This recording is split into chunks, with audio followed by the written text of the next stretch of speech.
पुण्यश्लोक अहिल्यादेवी होळकर कर्जमुक्ती योजनेअंतर्गत तुम्ही पात्र झाला असून तुमचे कर्ज माफ झाले आहे असा मेसेज अनेक शेतकऱ्यांच्या मोबाईलवरती सध्या येत आहे.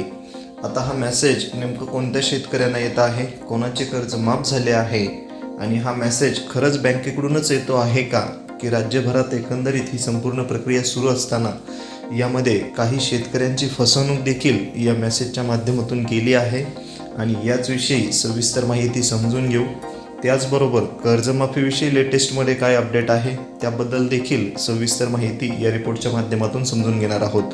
नमस्कार, तुम्ही पाहत आहात अपडेट कट्टा. पुण्यश्लोक अहिल्यादेवी होळकर कर्जमुक्ती योजना राज्य शासनाने जारी केली आणि या संदर्भात सविस्तर अशी नियम व अटीचा GR शासनाच्या माध्यमातून देण्यात आला. आता यामध्ये वेळोवेळी आवश्यक तो बदल करण्यासाठी राज्यस्तरीय असेल किंवा जिल्हास्तरीय असेल वेगवेगळी समिती नेमण्यात आलेल्या आहेत. आता ही कर्जमाफी एकंदरीत पूर्ण राज्यभरात राबवित असताना यामध्ये कोणताही शेतकरी वंचित राहणार नाही किंवा यापूर्वी 2017 असेल किंवा 2019 असेल या दोन्ही कर्जमाफीमधून जे शेतकरी वंचित राहिले त्या शेतकऱ्यांना देखील या कर्जमाफीमध्ये समाविष्ट करण्याचा उद्देश मानस हा राज्य शासनाचा आहे आणि त्याच दृष्टीने शासन काम देखील करत आहे. आता सविस्तर समजून घेऊ. यामध्ये एकंदरीत सुरुवातीला आपण नेमकं कोणत्या शेतकऱ्याचे कर्ज माफ झाले आहे ते समजून घेणार आहोत.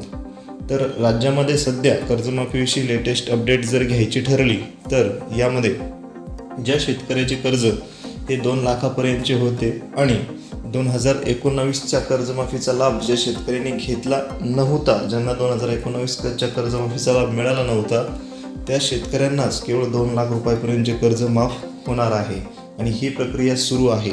जेणेकरून आता ही एकंदरीत संपूर्ण नियम व अटीचा GR यापूर्वी आपण एका व्हिडिओच्या माध्यमातून समजून घेतलेला आहे. तो व्हिडिओ तुम्ही नक्की बघा. आता लेटेस्ट अपडेट जर म्हटलं तर जी कर्जमाफीची प्रक्रिया आहे ही राबवण्यासाठी ऑनलाईन वेब पोर्टल तयार केले जात आहे आणि या पोर्टलच्या माध्यमातूनच आधार प्रमाणीकरण करून शासनाने जे नियम व अटी घालून दिलेले आहेत त्याचं काटेकोरपणे पालन करूनच बँकामार्फत आता सध्या ही संपूर्ण प्रक्रिया राबवली जात आहे आणि ही प्रक्रिया ऑनलाईन असल्यामुळे आणि आधार KYC करूनच लाभार्थ्यांना याचा लाभ दिला जाणार आहे. जेणेकरून कोणालाही म्हणजे एकाच अकाउंट धारकाला वेगवेगळा लाभ वेगवेगळ्या बँकेत मिळू नये यासाठी एकंदरीत संपूर्ण प्रक्रिया राबवण्यासाठी KYC ही बंधनकारक करण्यात आली आहे आणि त्यासाठी सध्या बँकेकडून आवश्यक त्या माहितीसाठी ज्या बँकेकडे आपले आधार, त्यानंतर मोबाईल नंबर आणि इतर आवश्यक माहितीसाठी सध्या बँक ही लाभार्थी शेतकऱ्यांना मेसेज करत आहे, ज्यामध्ये तुम्ही बँकेत जाऊन त्या संदर्भात एकदा भेट देणे आवश्यक आहे. कारण एकंदरीत संपूर्ण परिस्थिती ही चालू असताना यामध्ये काही फसवे मेसेज देखील शेतकऱ्यांना या माध्यमातून केले जात आहेत, ज्यामध्ये तुम्हाला एखादा OTP मागणं किंवा बँकेकडून मेसेज आला आहे असं भासवून त्या माध्यमातून तुमची एखाद्या मोबाईलवरती लिंक पाठवणं किंवा सोशल मीडिया, WhatsApp किंवा इतर मेसेजच्या माध्यमातून फसवे लोक असे किंवा जे आपण ज्यांना भामटे लोक म्हणू शकतो हे या माध्यमातून शेतकऱ्यांची मोठी फसवणूक करत आहे. त्यापासून देखील शेतकऱ्यांनी सावध राहणं गरजेचं आहे. कारण बँक ज्यावेळेस शेतकऱ्यांना अशा माहितीसाठी कॉन्टॅक्ट करते त्यावेळेस बँक केवळ एवढंच सांगते की तुम्ही बँकेत येऊन संपर्क साधा. त्यामुळे बँक कोणत्याही लाभार्थी शेतकऱ्यांना असेल किंवा कर्जमाफीच्या संदर्भात असेल कधीही मोबाईलवरून माहिती मागवणार आहे. त्यामुळे शेतकऱ्यांनी ते गोष्ट सावध राहणे आवश्यक आहे की बँक कधीही तुम्हाला जर कॉल करेल किंवा SMS माध्यमातून संपर्क साधेल तर केवळ बँकेमध्ये येऊन तुम्ही भेट द्या एवढीच माहिती बँकेकडून पुरवली जाते आणि त्याच माहितीवरती तुम्ही विश्वास ठेवायचा आहे.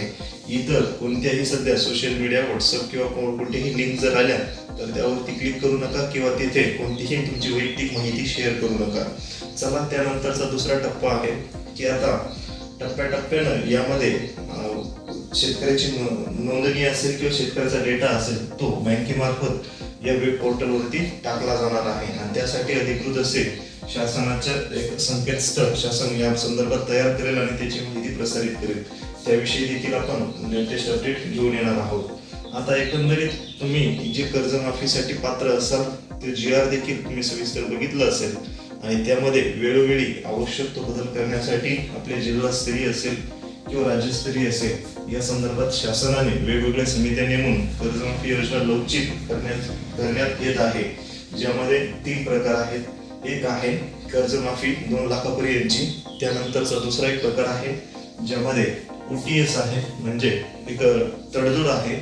ज्यांची कर्ज खूप जास्त आहेत त्यांना तडजोड प्रकरणामध्ये देखील समाविष्ट केली जाऊ शकते. आणि त्यानंतरचं आहे प्रोत्साहनपर अनुदान, 50,000 रुपयापर्यंतचं प्रोत्साहनपर अनुदान. अशा प्रकारे एकंदरीत ही कर्जमाफी योजनेमध्ये 3 टप्पे करण्यात आलेले आहेत. त्यामुळे तुमचं कर्ज नक्कीच कोणत्या तरी एका योजनेमध्ये बसेल. ज्यामध्ये आता एक महत्त्वाचा टप्पा 2019चे जे शेतकरी होते लाभार्थी, तर त्यांच्या संदर्भात देखील काही महत्त्वाचा निर्णय घेण्यात आला आहे. त्या शेतकऱ्यांना देखील 50,000 रुपये प्रोत्साहनपर अनुदान देण्याचे शासनाकडून ठरवण्यात आले आहे. आणि त्या संदर्भात वेगवेगळे शासन निर्णय देखील अपडेट केले जात आहे.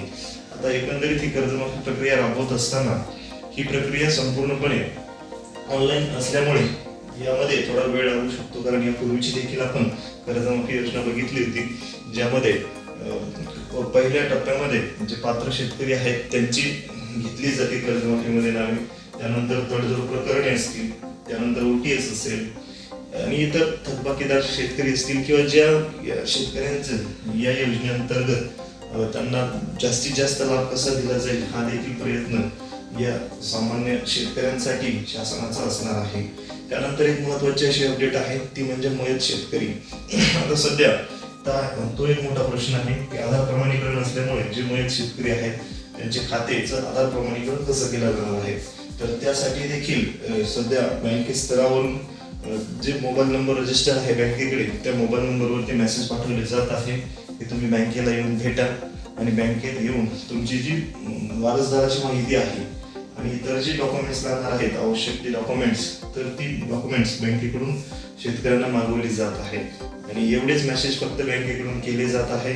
त्यामुळे आपण शेतकरी असा किंवा सावध राहा की ज्यामध्ये कोणीही तुमची फसवणूक अशा कर्जमाफीच्या नावा करणार नाही, याची देखील तुम्ही काळजी घेणं आवश्यक आहे. आता नक्कीच याविषयी जो काही अपडेटेड GR येईल किंवा अपडेटेड माहिती येईल ती आपण घेण्याचा प्रयत्न करणार आहोत. त्यानंतर तुम्ही देखील तुमचे कर्ज माफ होत आहे का, तुम्ही कोणत्या जिल्ह्यातून आहात आणि तुमचे कर्ज किती लाखापर्यंतचे आहे, माफ झाले आहे का, याविषयी कमेंट नक्की करा. चला थांबतो. धन्यवाद. पुन्हा भेटूया नवीन माहितीसह.